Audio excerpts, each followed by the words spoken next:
guy.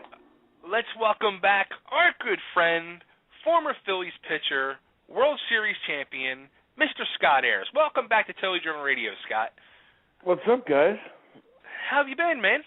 I'm good. I called in and listening to. I want a cupcake now too myself.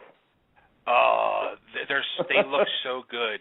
When you have a cupcake named Fat Elvis, you know it's got to be good. It's got to be good, right?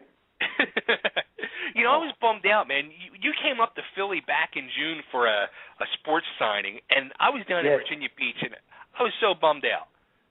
You were in Virginia Beach? Yeah. Have you ever been there?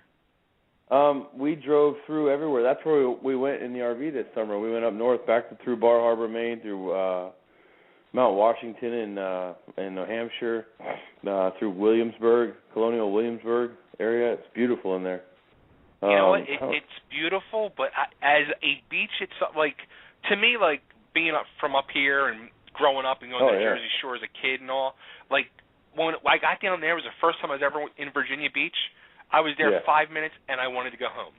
Like I said, as soon as we got there, I said to the first person, I said, "Where's the boardwalk?" And they looked at me and they pointed to the concrete. I said, "What?" They were clueless to a boardwalk. Have you been back to the Jersey Shore since they reopened it? You know what? I was just there last weekend, as a matter of fact. I was in Wildwood.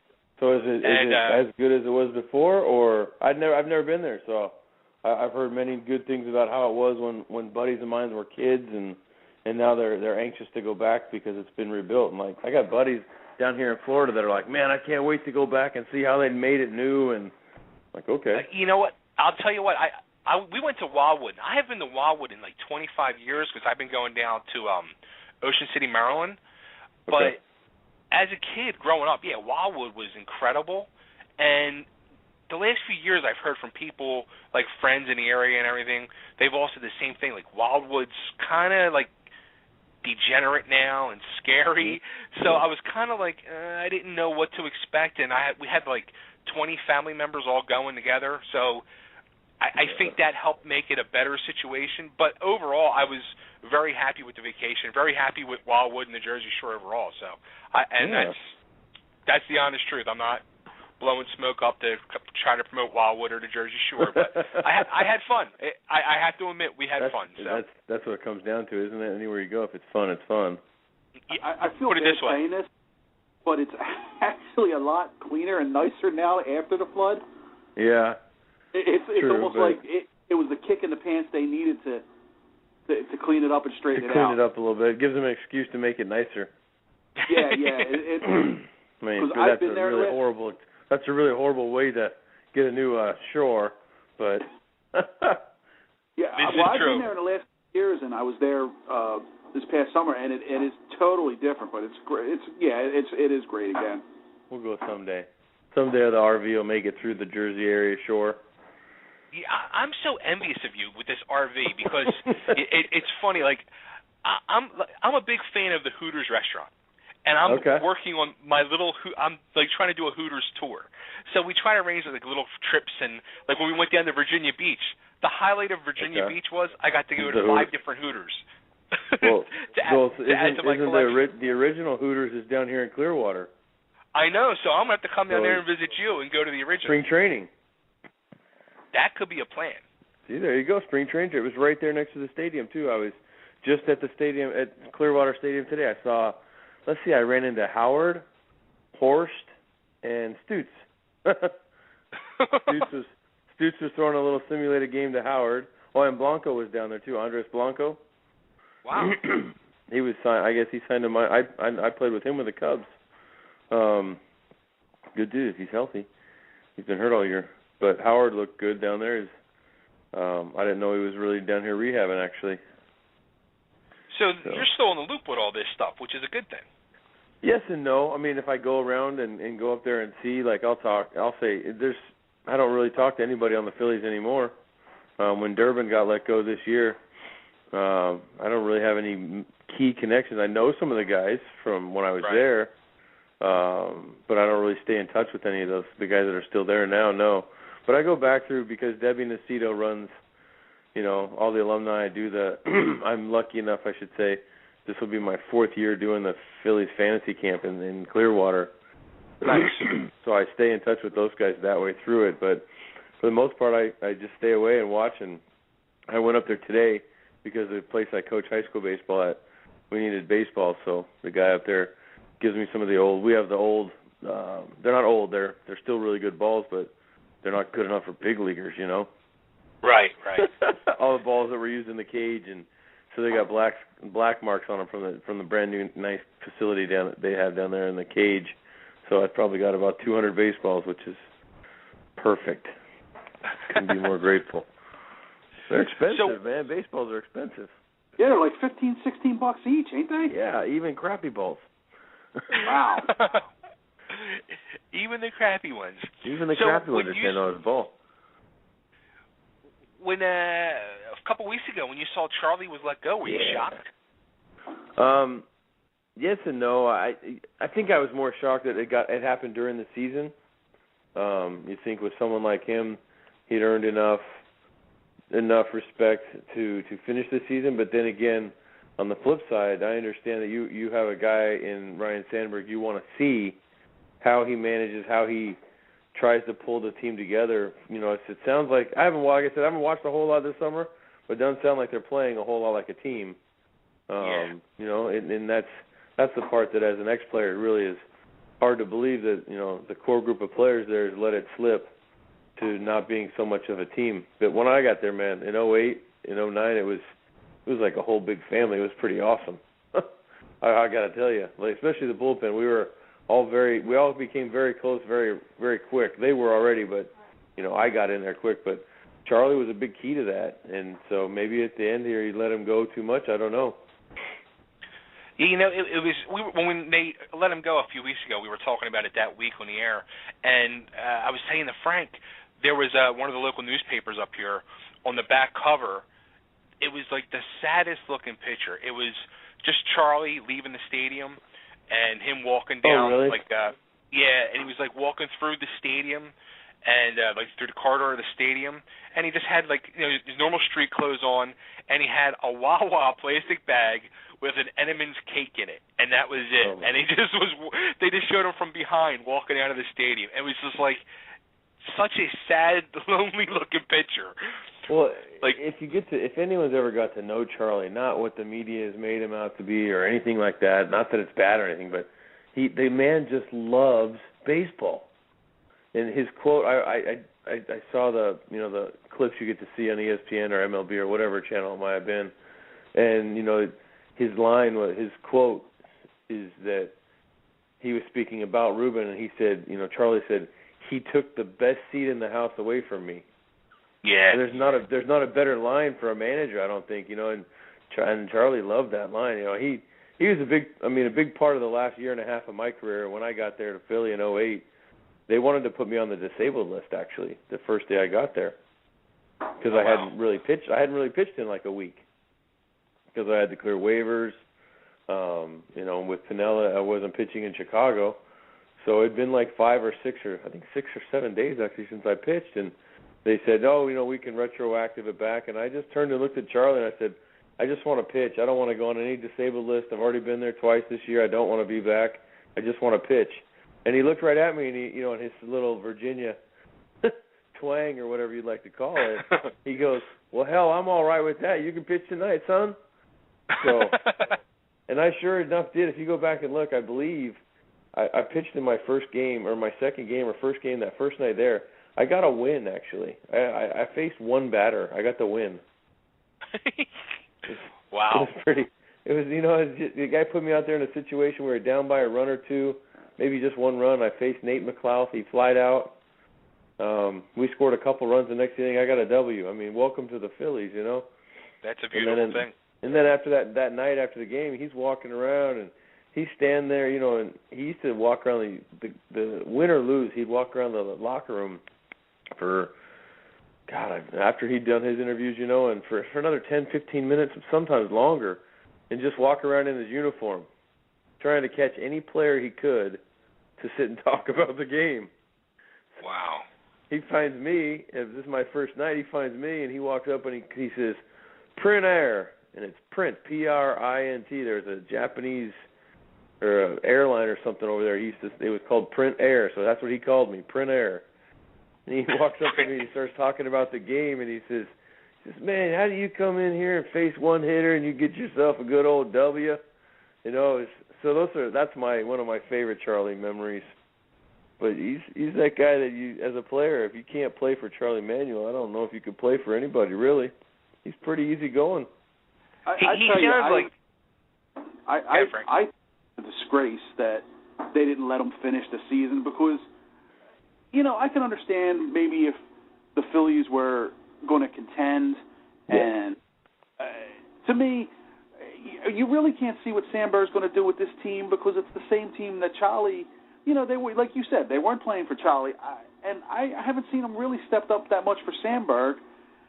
I don't know if any manager. I never got to play for any manager that pumped me up enough to make me play harder for him per se. You know, the players are the ones that say, together as a group, one big entity has to say, we're going to play hard for him. It can't be one player playing hard for a manager or this guy. It's got to be a group of people, and that group of people is what makes you win. You can have talent, and the A's don't have as much talent as everybody else. I don't care what anybody says.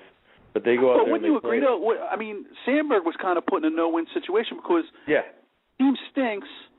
Then how would you determine if he really could? I would have rather seen him come in next year, get the team in place that he wanted, because he's really still stuck with the same albatross that they had. So, you know, and then the fact that they let Charlie go the night they were supposed to celebrate his 1,000th win. Yeah, I'm a Phillies fan, but I thought as an organization that was low class. That was a bad move. Like, why would you do it that night? I mean, you're celebrating, supposed to be celebrating something. You know, that's kind of bullshit. Bullcrap. And Jay will tell you, I am not a fan of Ruben Amaro. I kind of blame him for the state that the Phillies are in. and the come on and with the crocodile tears and, you know, I'm sorry to do when he said did it on the night the man is supposed to get a celebration. How can you sit there and say you're sorry? It couldn't have waited 1 week. Yeah, he couldn't have waited just a week. You know, let it go till September. Let Ryan have the September call-up kids or whatever, or, you know, a week before. But I I agree with both ways. You know, I would rather see a manager step in day one of spring training with in the off season. He can say, hey, what about this guy? Maybe we could bring in this guy. I like this guy, or he could have a couple guys. He could have a couple coaches himself there, or whatnot. But to start in the middle of a season like that, unless you're doing it in May. Excuse me. If you're doing it in May, but if you're doing it at the end of August, you're already in the cellar. You know, I mean, the only team worse is the Marlins in their division. Is that even right, or that Marlins are worse, right? I haven't even watched. Yeah. Jeez, I didn't even know the Braves. You hear nothing on TV except the Dodgers and Yasiel Puig. I didn't even know the Braves had the best record in baseball. None of that fun stuff right there like that gets reported. All you got to hear about is the Dodgers every night. Yep. Anyway, another story. What do you think Charlie's going to end up doing? You think he will want to coach again, or do you think he'll just maybe retire altogether? I'm not sure. Maybe he'll retire finally. I don't know if he knows what to do if he retires. He seems like he wants to be around the game. He definitely wants to be around the game. I got the pleasure to play for Felipe Alou for a few years out in San Francisco, for 3 years actually. You know, and they let him go at the end of his 2006 season or 2005, but he was getting older, and you know, Charlie's getting older, but he can still manage. He still has, you know, I don't know how it was in the clubhouse. It's hard to say as an outsider looking in to say if there's something that he should have been doing different, or he let slack, or, you know, he's always been the guy the manager that I heard that you know, he lets his players take control of their clubhouse, and that's their clubhouse, and he stays out of it. So if that's how it's been, then that means, you know, one end of the stick wasn't holding up their bargain. Maybe he should have pushed a little more. Who knows? You never know. Have you ever been in a situation like that before where one of your coaches has been fired, like in the middle of the season? In Toronto, yeah. Buck Martinez got fired. But I was a young kid. We weren't like an up-and-coming team or anything. We were a big league team. That was about it. I think we were picked to finish 4th or 5th in the American League East. But Buck Martinez got fired about halfway through, maybe May or June, and then Carlos Tosca came in and took over. Excuse me. What's that like as a team? Like, I've always wondered, like, when a coach gets fired, what does the team think? Like, do you guys take it personal? Where are we going? Yeah, well, you kind of... Yeah, like, you guys... If you have feelings for the manager, you know, if you had feelings for the manager, yeah, if I was still playing and this was my 4th or 5th year under Charlie, I would be upset because we got along, we were friends. I respected him as a manager, he respected me as a pitcher. I enjoyed pitching for him, I guess, you know, and not to say anything bad about Lou Piniella, but we didn't have the same personality. I didn't enjoy going out and pitching for a manager like him. We just had different personalities and we clashed. First of all, he didn't know my name. He called me Stevie Eyre. But, yeah, he really did, actually. It's kind of funny. But, you know, when you get there, and, like, I had Felipe Alou out in San Francisco, I had Dusty Baker. Those guys were fun player-type managers, and it was fun to go out.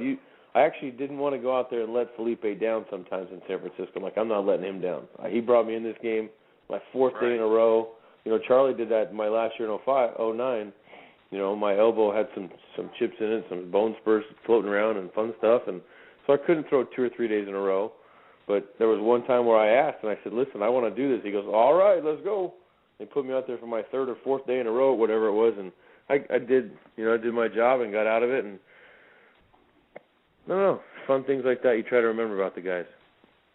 Now, go ahead, Frank. Scott, I had a quick question for you, because something that came up on the team this year, and you as a player, I wanted to see your opinion. They were talking during the trade deadline of trading a couple of the guys, and a couple of them invoked their no-trade clause, Michael Young and Jimmy Rollins. And then Rollins said, well, I heard Jimmy's comment. Yeah, that he wants to break the Philly records. And to me, it totally turned me off to him, because I was like, that is the most selfish thing. You know, so you're not playing because you want to win. You're not playing because you want to be here. You want to break the records here. Yeah, he said something like, I have some records yet I'd like to, or some milestones I'd like to pass, break some records here yet before I leave. I guess you could look at that 2 ways. I mean, I looked at it as very selfish, and I love Jimmy. He was a great teammate when I was there, but that is very selfish, yeah. But then again, maybe that was his way of saying, I don't want to leave, I don't want to go anywhere else. He's voiced his opinion himself over the last few years that he doesn't want to leave and play anywhere else. He wants to finish as a Philly. I mean, part of that is selfish because he don't want to start over, but part of that is because I truly think that he just loves Philadelphia so much he doesn't want to go anywhere to start over. But yeah, I agree with you. The way he said it, the quote I heard, and like I said, I don't even hear that much, but the quote I heard was not very cool way to put it. And that would bring me to my next point. Well, and if he wants to play so much, he's been a constantly, I guess, criticized for when he dogs, and he does it a lot. When he dogs it, yeah. Yeah, and it's almost like, but you're at the same point you're sitting there saying that you play here, but you're not showing it. So to me, I thought it was just empty words. I thought it was just basically him. He wants to break these records, and that's it. Because if you want to play here, then you would be hustling, because there was quite a few times this year that he could have made it on base, but because he was dogging it, he was thrown out, and even the announcers had called it on him quite a few times. I mean, that's the one thing they thought maybe Charlie was letting get a little too lax, I believe when Charlie first came there in 2007, I think he sit Jimmy for being late for a game or got on him or whatever at the beginning. So maybe at the end he was being too lax. I don't know. Yeah, well, I agree with you. I think Charlie was letting the players get away with a little too much because they were criticizing him about some of the stuff he was letting Halladay get away with and some of the others. So, I think maybe that's what it was. Is the players were starting to take advantage of him, which is a shame, because if a guy was that much of a team player, and coaches, he, like you said, he was a great guy to work for. It's kind of a shame. Yeah, they were given an inch and you take a foot. I don't know now, what that's saying. when going back to like a team situation, like sometimes when this happens, it sparks a team and it turns it around. Yeah, it can. Do you think that is it more of a team pulling together because of the situation that happened, or do you think it's more of that the coach was just not working anymore? Man, I don't even know, because like I said, it could be. That's a tough one. You know, maybe sometimes a change of scenery. Like I know when I left Chicago and got to Philly, again, like I said, I was a little rejuvenated because of a fresh start. You know, if you get a new manager, you might think that's a fresh start too. But then after you lose the first 3 games or whatever, they didn't score a run for 2 games after he took over, so it might die off quickly. That saying, well, new manager, same result. Right. Now, how about yourself? How are you making out with your coach in high school? How are you enjoying that? I am doing very well, actually. I actually got invited yesterday to. I'm going up to Chicago for a charity softball game. It's a bunch of ex-Cub players against ex-White Sox players. It should be interesting. Should be fun to see a bunch of people. Yeah, I was hoping Ray Durham, one of my good friends, would be there, but he hurt his ankle actually getting ready for the softball game. Who the hell gets ready for a charity softball game? I haven't done anything.